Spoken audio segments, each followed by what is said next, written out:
evolving power dynamics. Most recently, of course, tariffs have been in focus. All of this is redefining the global world order. What role will the United States of America play as these shifts take place?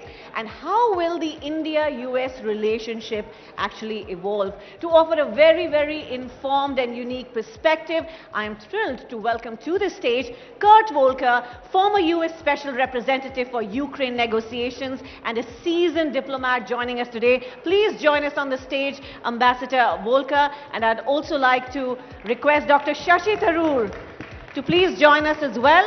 And I'd like to tell you that Ambassador Volke is the president and founder of Alliance Strategic Advisors as well, and he's been bringing deep insights into global security, diplomacy, as well as strategic affairs. Dr. Tharoor, if I may request you to kindly join our guest on stage and proceed with the session we have been waiting for.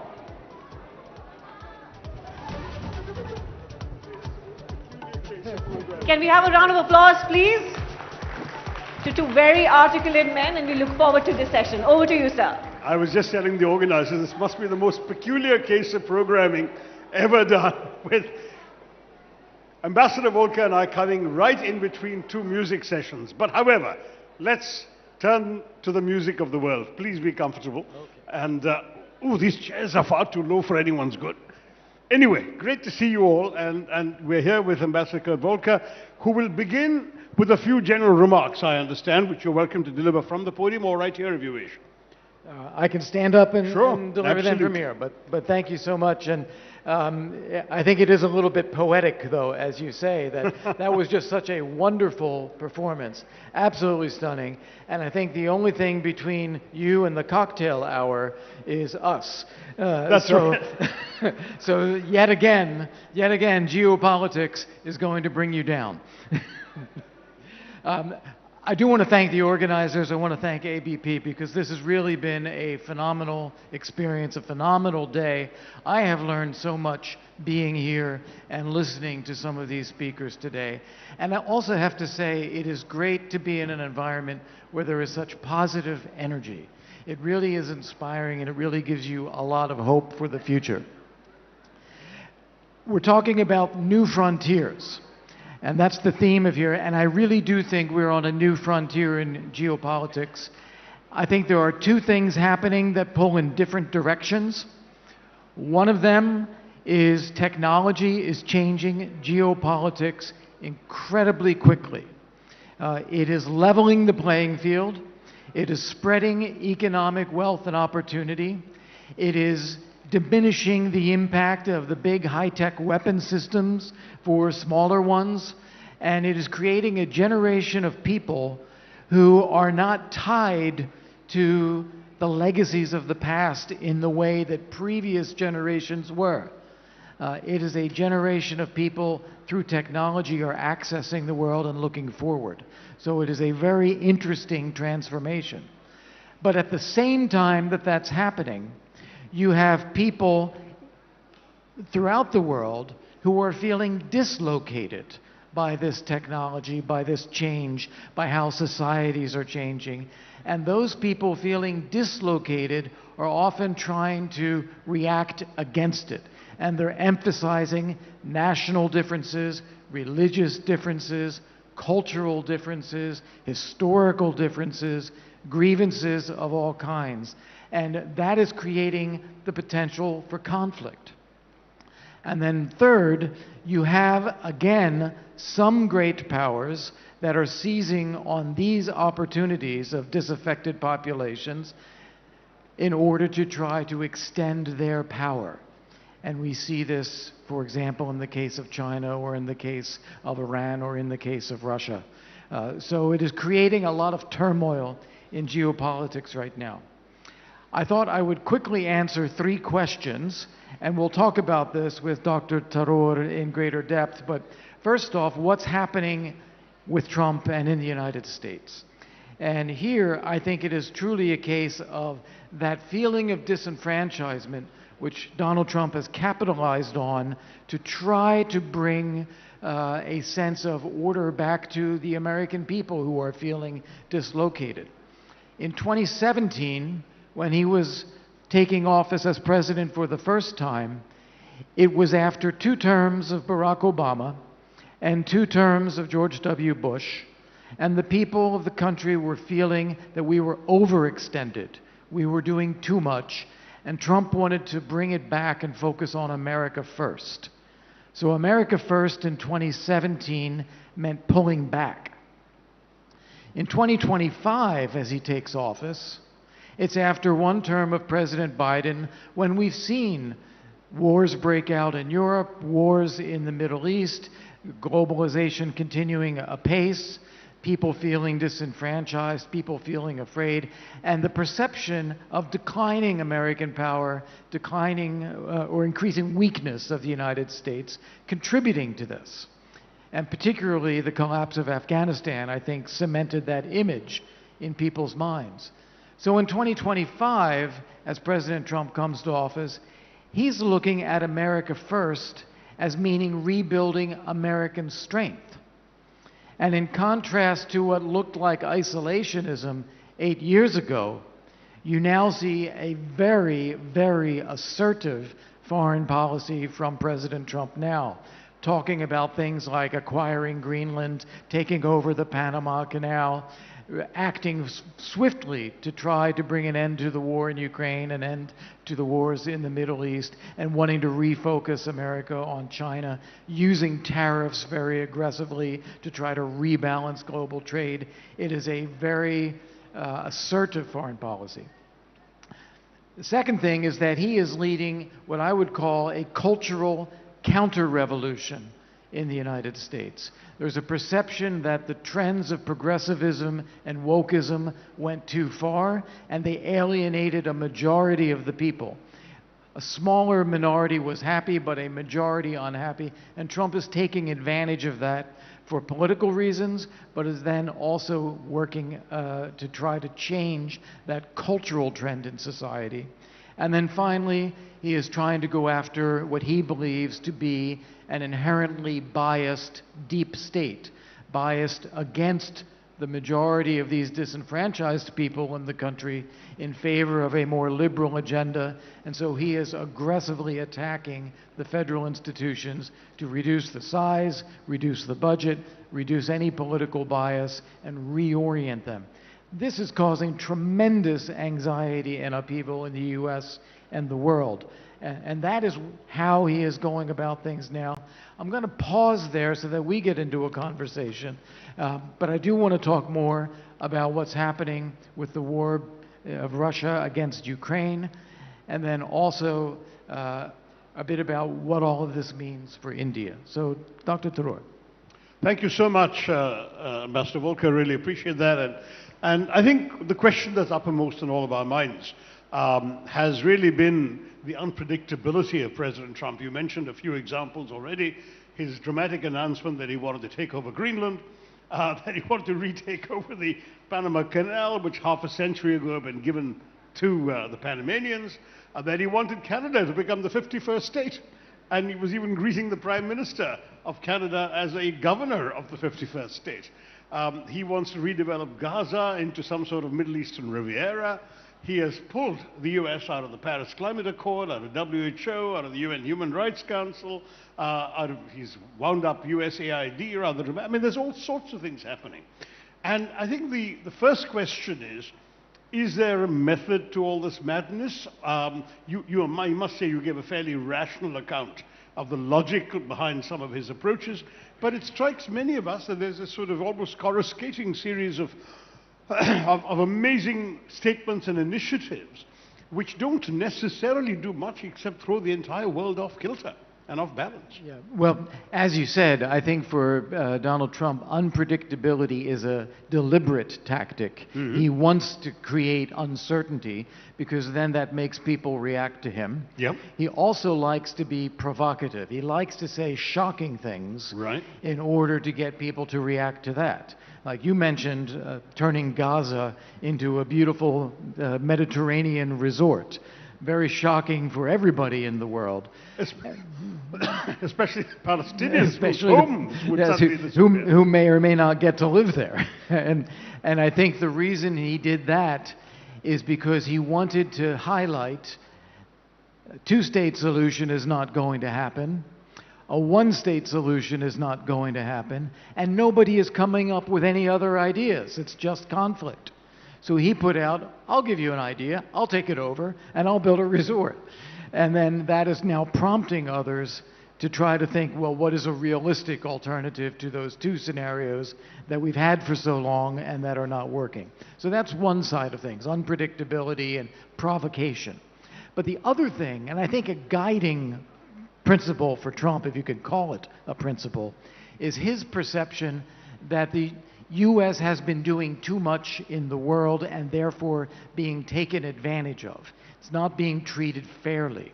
For example, Europe had tariffs on American automobiles of 10% when America had tariffs on European automobiles of 2.5%.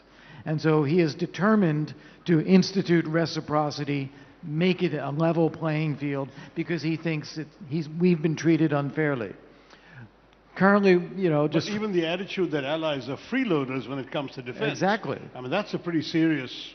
It is a serious allegation, and he looks at the numbers and says, you have 500 million people in Europe, you have 300 and some million in the United States, but when you look at defense spending of NATO countries, the U.S. is accounting for about 70% of the defense spending of NATO countries, and the others are accounting for about 30%.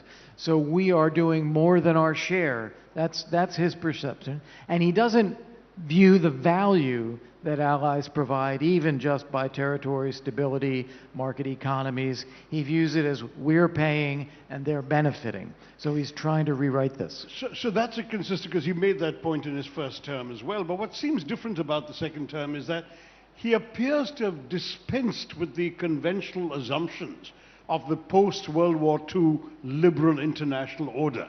The sense that there is a predictable set of rules that all countries abide by, sovereignties of states, inviolability of borders, non-resort to the use of force. His sudden and unexpected announcement that he will talk to the Russians and Saudi Arabia without either consulting the Europeans first or even taking Ukraine into confidence, that's shaken things up, because in effect he's legitimizing a blatant violation of the UN Charter. Do none of these things matter anymore to the Trump administration? Does the entire set of principles and assumptions we associate with the liberal international order suddenly cease to matter? I wouldn't go that far. I think what he's trying to do is say that that order as it operated disadvantaged the United States, and we're going to push back, tariffs as an example on that. But when you take the meeting in Saudi Arabia, I was the U.S. Special Representative for Ukraine in 2017 to 2019. The methodology that we used, and also under President Obama, we had lots of diplomatic meetings. We met with the French and Germans, we met with the Ukrainians, we met at NATO, we met at the EU, we met with the Russians, and all of these took place. We all talked to each other, but it was a lot of activity, not one table where everybody's there at the same time. That's what he's doing again. And Trump's position on this is that for the past 3 years, we've been supporting Ukraine to defend itself against Russia, but no one's trying to end the war. If you want to end the war, you have to get Russia to stop. And that's what he is now trying to turn his attention to. Now he sees two sides to this. He wants to push on Russia, and he wants to entice Russia. So a push and a pull. And on Ukraine, he wants to make sure that the U.S. is paid back for the assistance provided. The U.S. has provided about $100 billion worth of assistance, military and financial, which is coming straight from U.S. taxpayers. And so he wants to recoup that, and that's why he's now pushing this idea of a deal with Ukraine on shared benefit from Ukraine's natural resources, so that Ukraine can pay the U.S. back and also continue to access military support and build itself up, but do it on a paid-for basis rather than a charity basis. That's his position. But that's pretty That's pretty devastating because Ukraine has suffered colossal human and financial losses, as well as That's not exactly just lives right. lost, but people migrating out of their country. And now on top of that, you want to take away half their rare earths and God knows what other mineral resources they have. That seems pretty crass from I the agree. outside. I agree with you. I agree with you. But I think if you flip it around the other way, you have substantial wealth in the ground in Ukraine, some of it on territory occupied by Russia, Yeah. some of it on territory that Ukraine controls but can't be developed as long as there's a war going on. And so as much value as there is there, it has very little present value. And in fact, if Ukraine is defeated, it has none. So this is a way to leverage that value, create sustainable political and economic support for Ukraine so that it can survive, prosper, and move into the future.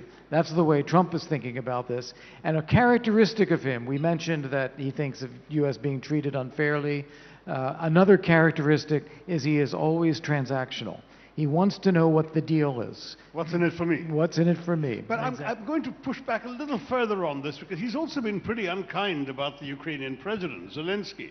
Called him a sort of mediocre comedian, said he's down to 4% in the approval ratings, which is actually not accurate. He's scoring even between close. 42 and 57% in different polls. But he's essentially disparaging Zelensky, it seems, as a means of saying this guy isn't worth standing up for. Let's get the Russians to back off and finish this war. Now, is this something that you see as part of a calibrated strategy towards Russia going beyond the Ukraine war?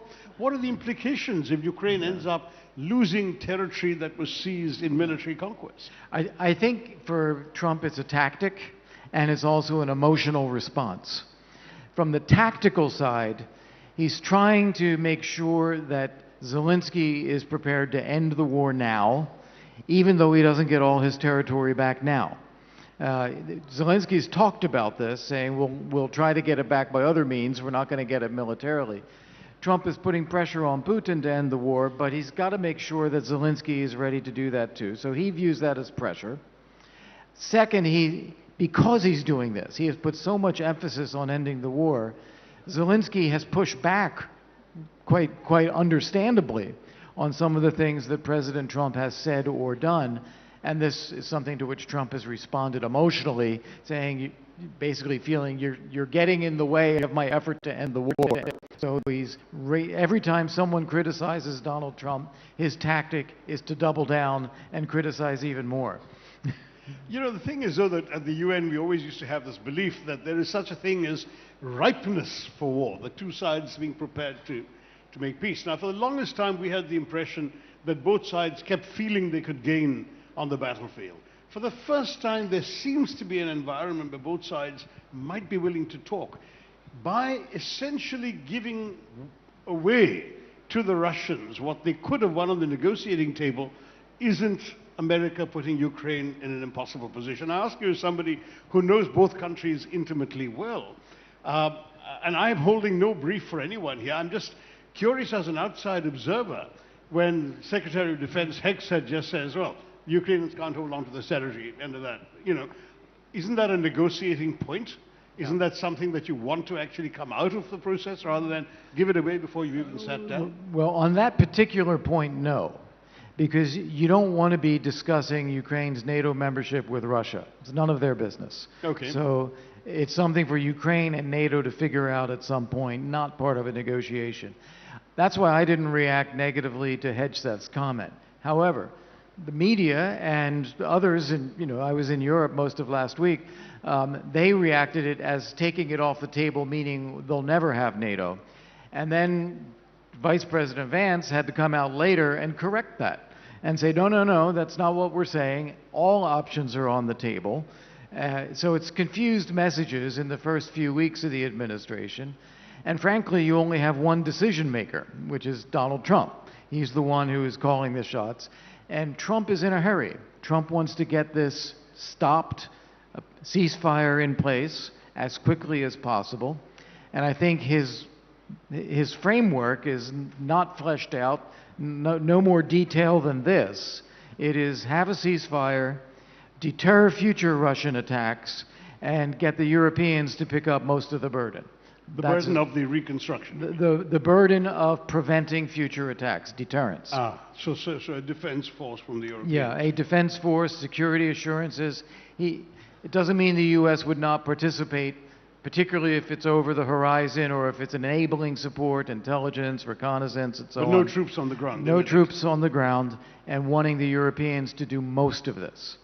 So is this how you would see this evolving in the next few weeks? A ceasefire pretty soon and an outline settlement which would leave Russia in possession of what it's got, Ukraine in possession of what it's got, which is a good deal less than the official territory they had before the war, and then a European peacekeeping force on Ukrainian soil. Would that broadly be the elements in the next few weeks? I think that's largely right. I would think even probably in the coming week you're going to see a deal with Ukraine and the U.S. on shared exploitation of natural resources to pay for all this.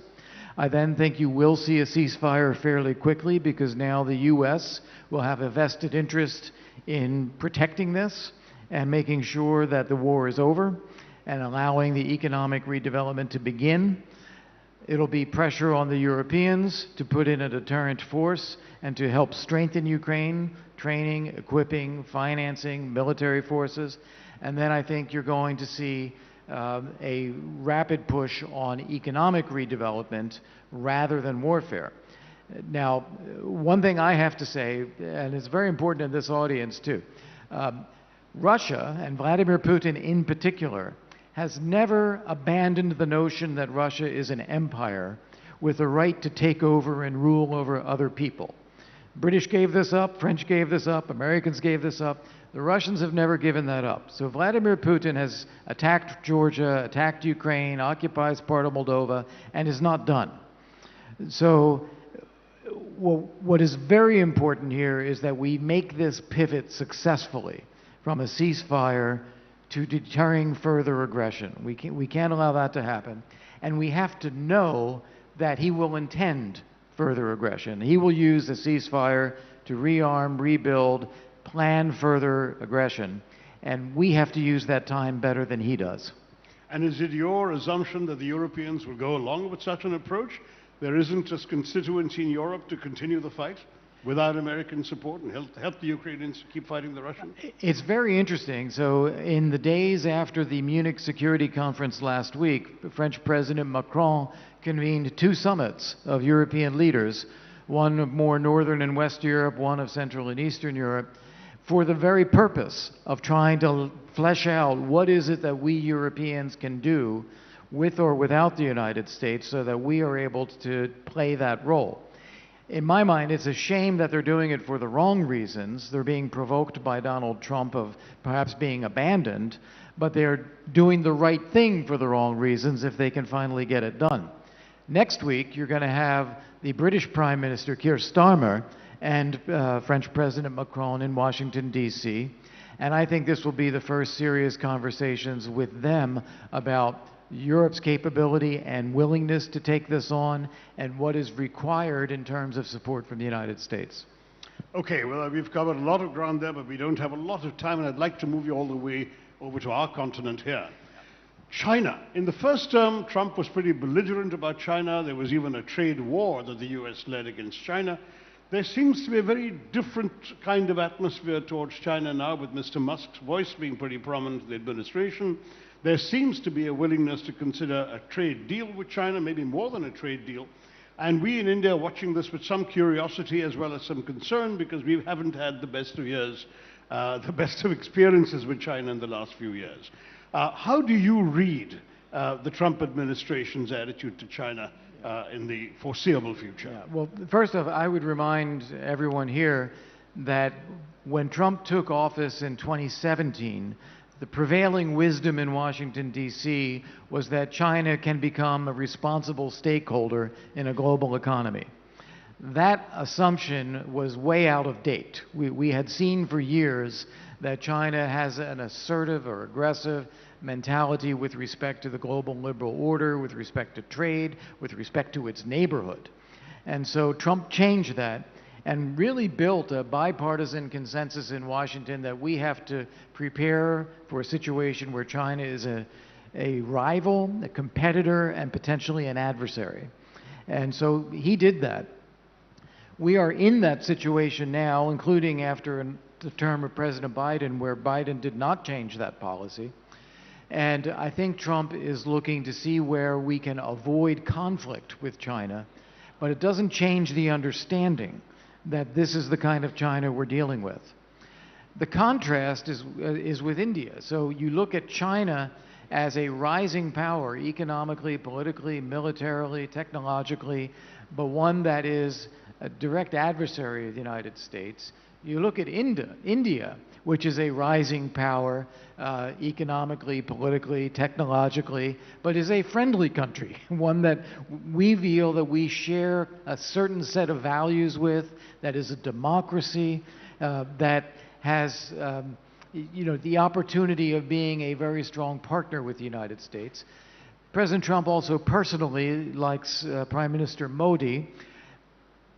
That doesn't stop the transactionalism that Donald Trump has. He'll still look at transactions. He'll still look at tariffs and leveling those off. But I think there is a more positive attitude towards India and a more wary attitude towards China. And the reason for this lack of a trade war is to see whether we can avoid that degree of confrontation. I fully expect that if China does not change its own behavior towards the United States and U.S. businesses in China, that you are going to come back to this issue of tariffs in order to try to pressure Chinese behavior. But I mean, you are conscious that, the question will be asked, let's put it that way, not by me necessarily, that if Trump can sell Ukraine down the river, why can't he sell Taiwan down the river to China tomorrow? Is there a possibility the U.S. will back off and say this relationship? You remember the days when Hillary Clinton was musing aloud about a G2 running the world of the U.S. and China, and the rest of us said, hey, that's a very bad idea. We don't really like you thinking that way. Is there any risk of us getting back on the G2 kind of plan? I view them as two separate issues. G2, I don't see. I think that there are so many different interests between the U.S. and China, most of them competing. I don't see us collaborating in that way as a G2. And in fact, there are so many other players and other interests around that that doesn't strike me as emerging. You can talk about G2 in terms of size, but not in terms of coordination and cooperation. Good to hear that from our point of view. As for Taiwan, however, I think we are still in an unclear situation as to what lesson does China learn from Russia's war on Ukraine. Mm-hmm. If things go the way we just talked about, there's a partnership, a strategic partnership with the U.S. and Ukraine surrounding natural resources. The war is stopped. Putin does not succeed in his objectives of eliminating Ukraine, taking all of its territory, imposing his own government. Ukraine is a sovereign, independent state and is accelerating its track towards joining the European Union and has security assurances from the rest of Europe, including a West European troop presence in Ukraine. If that happens, and we haven't seen it yet, if that happens, that will send a signal to China that this didn't go very well for Russia. Russia did not get what it wanted out of this.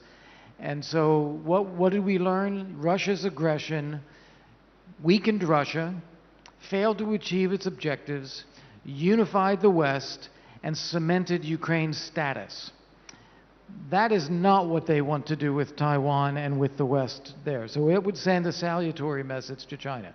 If we get this wrong, however, and we could still get this wrong, Trump is seen as having sold out. Putin is seen as victorious. If that were to happen, I think that would be an encouragement to China and a signal to China that we wouldn't have the stomach to help Taiwan. So it could go either way, which is slightly worrying. Let's turn back to the US-India equation. Some of us have had the impression that we are now way beyond something that can be that can have any setbacks, that there is not only an extremely compatible relationship, the reasons you mentioned, democracy, no real areas of disagreement on the world, etc. There's also a very strong Indian-American population, 4 million, which is disproportionately influential. They have the largest single median income of any ethnic group in the United States, including white Americans and Japanese Americans. Indian Americans top the list. On top of that, they're influential in politics, in elected office, in campaigning, in campaign staff, in Capitol Hill staff. You've got Indians all over the place, and they are therefore bound to have a constructive effect on American policy. Is that too naive here? I mean, is that by and large? I mean, is this something? Can the U.S. once again turn less than friendly or more indifferent towards Indian interests? Of course, in the world of geopolitics, anything is possible, and it would depend upon issues that arise that we don't see in front of us today. But it would be a diversion from what looks to be the natural path, which is growing relationships, growing closeness between the U.S. and India.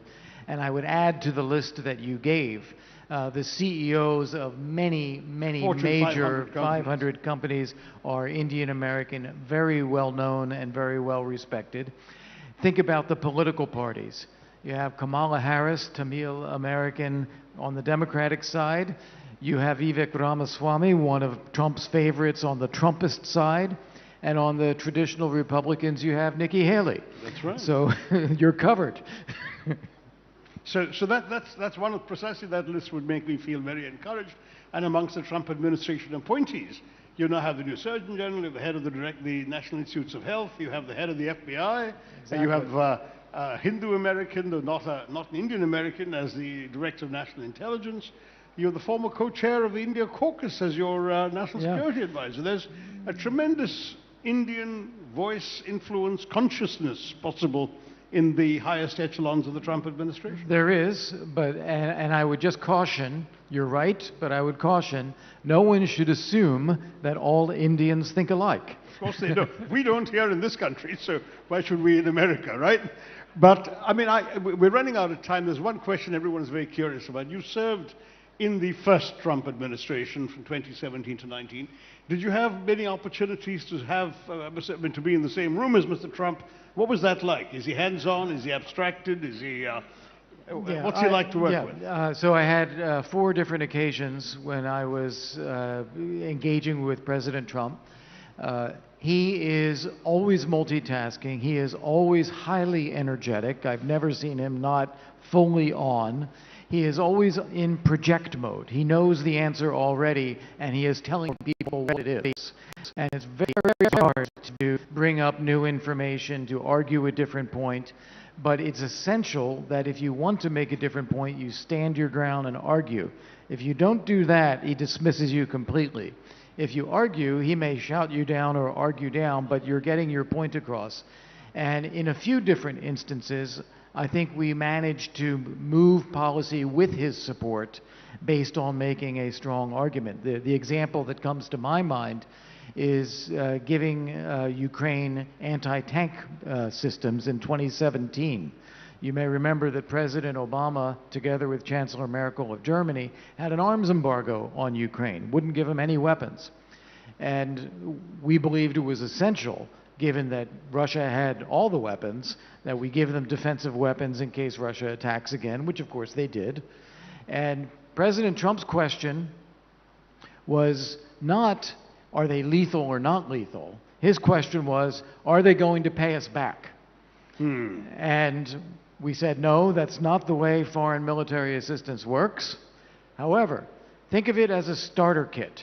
We'll give them the first batch, the first 200 missiles, and then they can buy more. And he liked that, and so we went ahead and did it. Well, it looks like you might be doing that with our country as well. Thank you, Ambassador Volke. I must say that there used to be a little more than half a century ago, during the administration of President Richard Nixon, something called the madman theory of international relations. You must remember that. When apparently President Nixon had this idea that if you convince your adversaries that you're irrational, that you're capable of doing really bizarre things, they will be scared to provoke you for fear that you might do something so totally irrational that the world could blow up.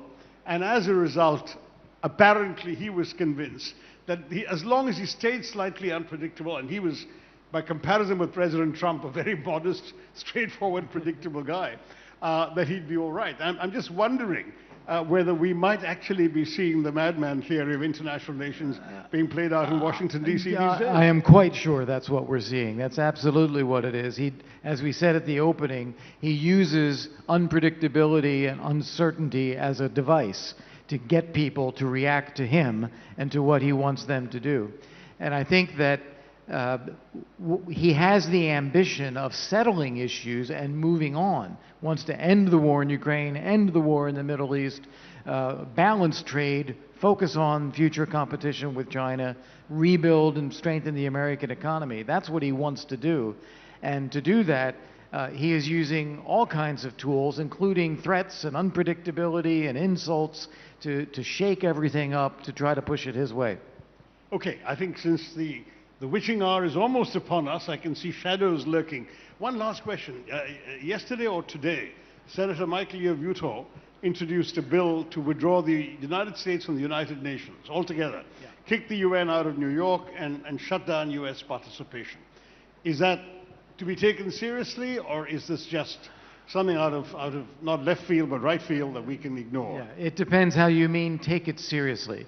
I doubt that such legislation would ever be passed by Congress, especially in the Senate. You're going to need, at least 7 Democrats and all Republicans to vote to bring it to a vote. I don't see that happening. But take it seriously because it is reflecting a widespread belief in the United States that the UN is not effective, at least at the Security Council level.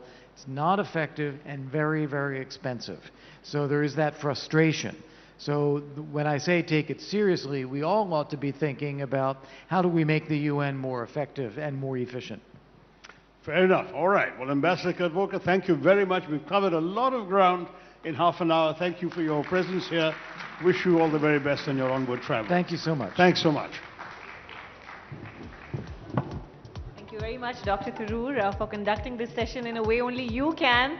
Thank you so much, and thank you, Ambassador Volker. I think your insights today have given us an inside track into how President Trump is thinking, especially about Ukraine. Thank you for being here. Ladies and gentlemen, if I can now request Sumanto Datta, CEO, ABP Network, to join us on stage to felicitate our guest, and also Sam Balsara, founder and chairman and MD of Madison World. Please join us on stage, sir.